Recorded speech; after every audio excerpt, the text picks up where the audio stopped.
Hey, welcome back viewers to yet another List of Legends list. Now on today's list, our objective today is to discuss the endless era of reboots and spin-off series. Now in 2022, it seems there was absolutely no shortage of these reboots and spin-off series these days, so today we're going to take a look at SpongeBob spin-off series and see if it was really necessary to warrant these spin-off series or if it shouldn't have happened at all. So yes, this is going to be a new series in which I look and analyze reboots and spin-offs of various shows to see if it was really necessary to make them, or could we simply have just lived without them. Lastly, before we begin, make sure to click that like and subscribe button so I know you like my content.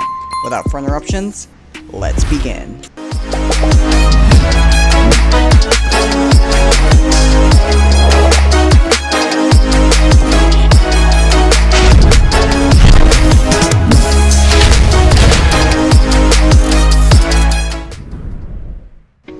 Diving into the Bikini Bottom, I want to say disclaimer, I'm not totally against a spin-off series if they execute it right and adds more to the story.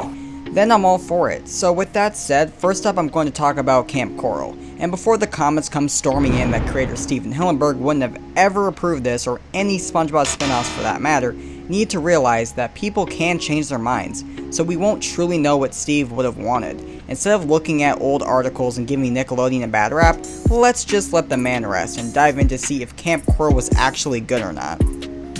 So already looking at Kamp Koral, we're greeted with SpongeBob and his friends as toddlers as they attend summer camp at Kamp Koral. Yeah, that's about it. Nothing groundbreaking, just kids SpongeBob at summer camp.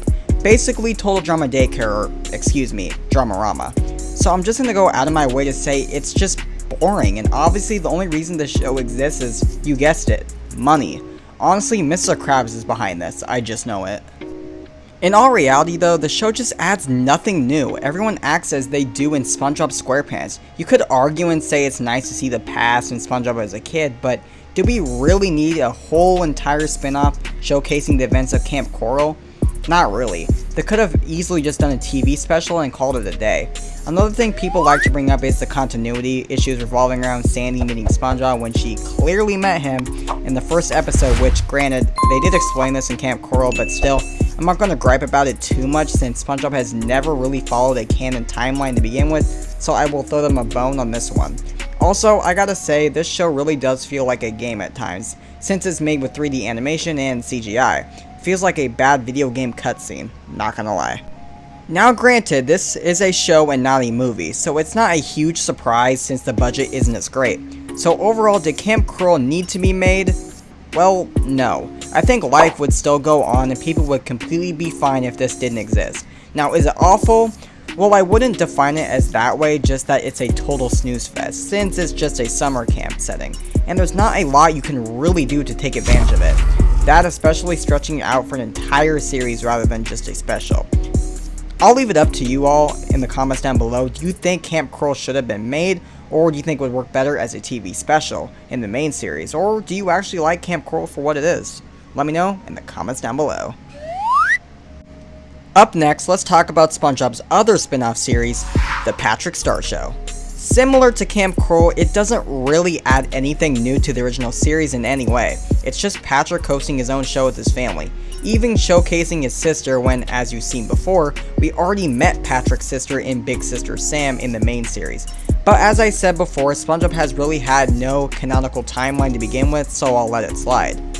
Out of all the characters to have their own show, Patrick does seem like a good candidate. He's a lovable goofball that everyone loves, but the problem with Patrick is he's a comical relief character, so you'd have to add more serious characters, otherwise you'll just end up getting more random jokes every second, and it makes the show too off balance, which is exactly what you get with the Patrick Star Show. His family for the most part are just clones of him, and everything feels like the same old random humor. Speaking of the same old, why keep adding characters from the cast to the main show? It just seems pointless. The Patrick Star Show doesn't add anything new to the table, so it's basically the same thing as the main series, just with Patrick being the main focus. Now don't get me wrong, it's nice and refreshing to see other characters get the spotlight instead of SpongeBob, but you don't have to make an entire series out of it. Instead, make it a special, as I've said many times already, or even another SpongeBob movie with Patrick being the main focus. It just seems at this point they're milking this franchise so dry, to the point of having a spin-off series annually, which, sad as it may be, there isn't really much that's going to change. Nickelodeon is a corporation, and their goal of course is to make money. So in their mind, more SpongeBob equals, you guessed it, more money. Honestly, at this point, I wouldn't be surprised if every main member of the cast got their own show. I mean, Squidward kinda got his own show already in Tentacle Vision, so I don't know if that counts, but let it be an example that you don't need to have an entire spin-off series to have it be a good time. So, in conclusion, what would make a good spin-off series? Well, if they really want to expand the SpongeBob universe, and a spin-off series must be made, I would say focus on a new character that maybe travels the seas, since the setting would be different in each episode, and you could have a lot of different and unique ideas at your disposal. You can explore so much of the unexplored of the underwater sea. Just think about it. Could you imagine Bikini Bottom's version of like New York City or Los Angeles? There's just so much potential there, and a spin-off series, if executed right, could end up being just as good as the main series, as crazy as that may sound, especially with a new generation of fans to enjoy, rather than having the same cast of characters that feels like the same show, adding nothing new.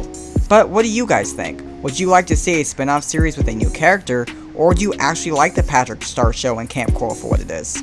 Let me know in the comments down below. So, alright viewers, I think that crosses off the endless era of SpongeBob SquarePants spin-off series on our list. Let me know what list you'd like to see next. With all that said, I look forward to seeing you with our next list.